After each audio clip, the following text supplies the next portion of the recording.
مثلا باش تعمل لا قدر الله اكسيدون بكرهبه، مش باش تجيك ضربه كيف ضربه الموتور، مش كيف تحت الموتور باش تجي طول معناها في بدنك. باش تعمل مثلا اكسيدون بكرهبه بيجي في الكرهبه لبرا، معناها هما راهو كان لقاو بالرسمي معناها فرصه في تونس ما يخرجوش لبر.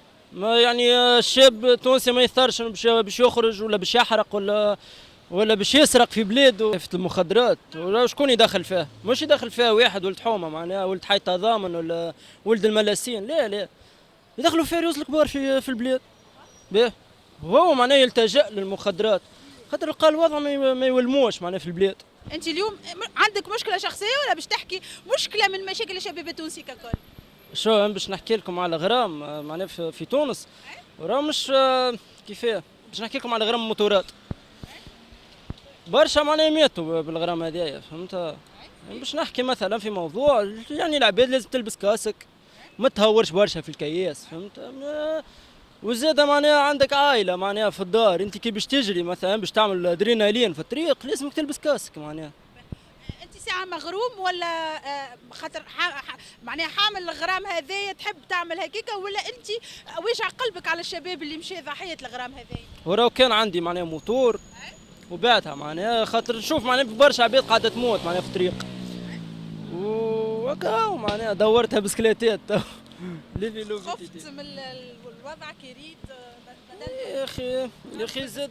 يا اخي زاد الواحد عنده عائله معناها وراه، يا اخي واحد معناها باش يخرج مثلا بموتور باش يجري بها في الطريق مش لابس كاسك ولا حاجه، زاد معناها يتيح لا قدر الله واحد يموت. واحد معناها يفكر في عائلته معناها قبل كل شيء. هو غرام من بين غرامات الشباب التونسي الكل، معناها هذايا غرام الموتورات كما زاد غرام الكراهب اللي نسمعوا يعملوا دريفت وموجوده هذايا في تونس، واللي هي زاد نوعا ما اختراع شويه على حياه الشباب التونسي. شو هو راهو كرهبه مثلا باش تعمل لا قدر الله اكسيدون بكرهبه، مش باش تجيك ضربه كيف ضربه الموتور، مش كيف تحت الموتور باش تجي طول معناها في بدنك. باش تعمل مثلا اكسيدون بكرهبه بيجي في الكرهبه لبرا، معناها انت بعيد يعني الخطر معناها بنسبه قليله معناها مش كيف الموتور ساعات تزلق. مثلا انا نشوف في عباد مثلا تخدم ليفريزيون ولا حاجه، مثلا يتعدى مثلا في طريق يتعدى بجنبه كرهبه يطشوا بالمية مع عادي، فهمت. زاد هذيا معناها حاجه يعني لازمنا معناها ندركوها معناها في البلاد. انت قداش عمرك اليوم كشاب تونسي؟ قداش عمرك؟ 22. شنو تعمل في حياتك؟ والله ساعات نخدم ساعات قاعد في الدار ساعات. كان نحكيو على مشاكل الشباب التونسي اللي هو التشغيل لازمك تعمل فورماسيون باش تمشي تخدم، لازمك تكون واصل يعني قاري وعندك الكتاف معناها باش نجم تخدم. زاده معناها ما تنجمش انت مثلا تخدم برزق عائلتك مثلا، معناها لازمك تخدم حاجه حلال. انت لهنا في تونس مثلا تجي باش تخدم يقول لك لا منين جبت هالفلوس تمشي للحبس. كان ما خدمتش يقول لك علاش ما تخدمش تمشي للحبس.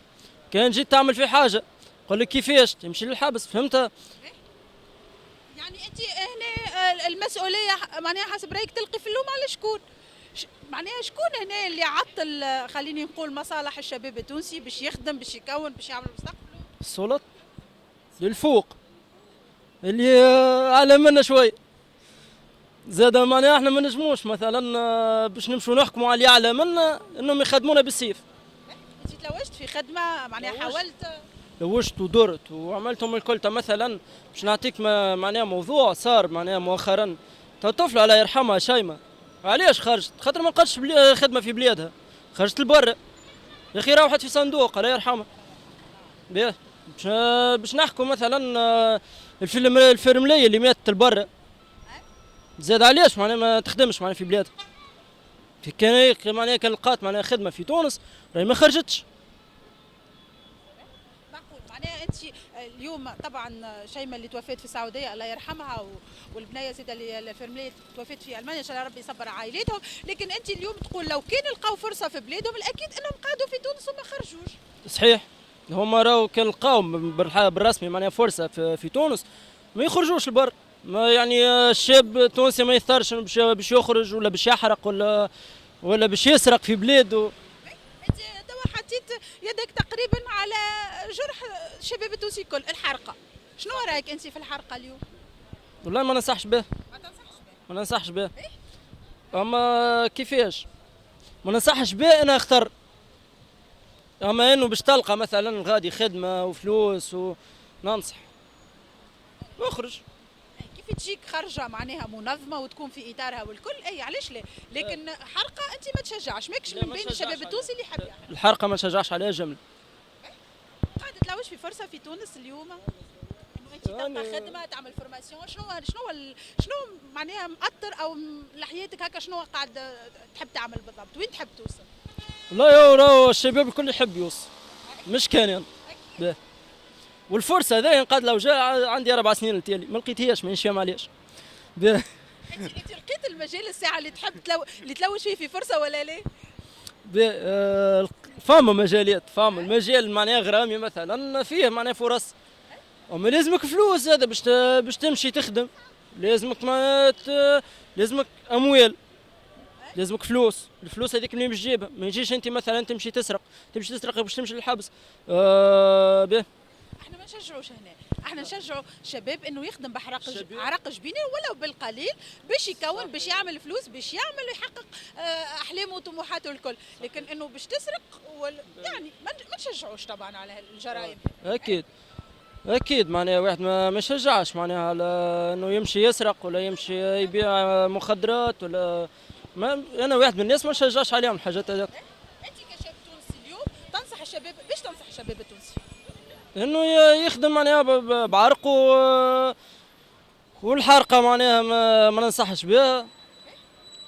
نحكيو على انتشار آفة المخدرات والزطلة اليوم في تونس، انت كشاب تونسي معناها شنو رايك في هذا الموضوع؟ هل اليوم الشباب يحب يجرب، يحب يكتشف وينجم ما ينساقش وراء الآفة هذه؟ هل ترى انه زاد تقول انه الشباب التونسي اليوم هذاك لقاه المهرب نتاعو والملجا نتاعو الوحيد باش يهرب من المشاكل الحياتيه؟ انت اليوم كشاب تونسي شنو رايك في الآفة هذه اللي طبعا تهدد المجتمع وتهدد حياه الشباب التونسي الكل؟ شو هي الآفة هذيا معناها في آفة المخدرات، ولا شكون يدخل فيها؟ مش يدخل فيها واحد ولد حومه معناها ولد حي تضامن ولا ولد الملاسين، لا يدخلوا فيها ريوس الكبار في البلاد. باهي.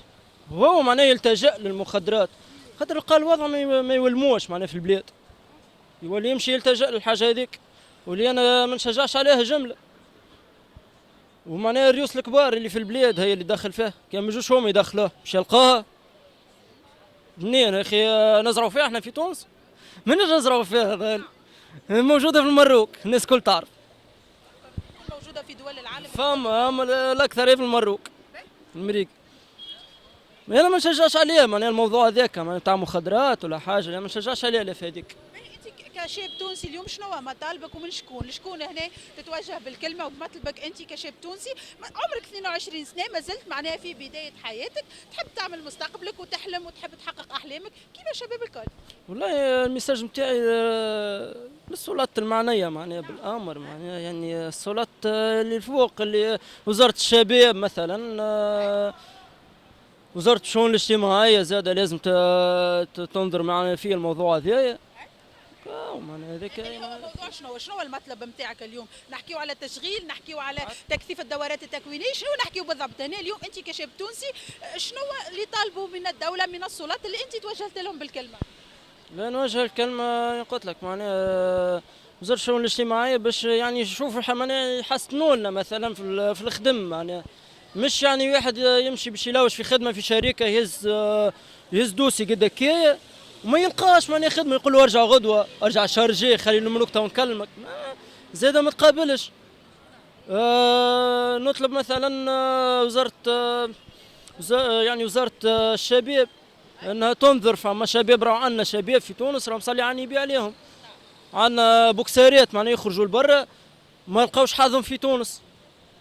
انا كنت نترينا معناها فما طفل معناها مصلي يبيع عليه معناها في الصاله نتاعنا، جاي باش يخرج لبرا ما وافقولوش معناها ما قبلولوش الدوسي نتاعو.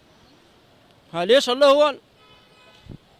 انت اليوم تتوجه للسلطات باش ينظروا في حل الشباب التونسي اليوم كتشغيل، عندنا ما شاء الله كما قلت انت، عندنا في المجالات الكل شباب مبدع، خاصة عندنا زاد دور الشباب بكثرة اليوم في تونس. معناها اليوم انت كشاب تونسي الحل انه انت تحب في بلادك، معناها تحب تلقى الحلول مع بلادك وفي بلادك ومع المسؤولين في بلادك. اي يعني باش نعطيك مثل معناها انس جابر علاش هي تخرج تخدم البر، تخرج تلعب البر، خاطر ما لقاتش في بلادها. صحيح. هي تشارك في تشارك البر، مثل تونس. تمثل تونس مريق، تمثل تونس. باه عندنا مثلا بوكسير ولد حومتنا هذايا خرج البر، خرج حارق ولعب في رينج معناها. باه علاش هو مثلا ما ينجمش يخرج بأوراقه؟ يعني هذا معناها ميساج للبلاد اللي هو يعني نجم معناه يخدم البر، ينجم يعني يمثل بلادنا البر. كيفاش يعني تخليه هو يحرق؟ يعني يسهلوا لنا، يسهلوا معناها في الخارجه، تبدا خارجه معناها مضمونه الحرقه ولا تتنحى من البلاد، تبدا خارجه مضمونه ولا نضمن لك 100% الشباب هذا ما تلقاوش.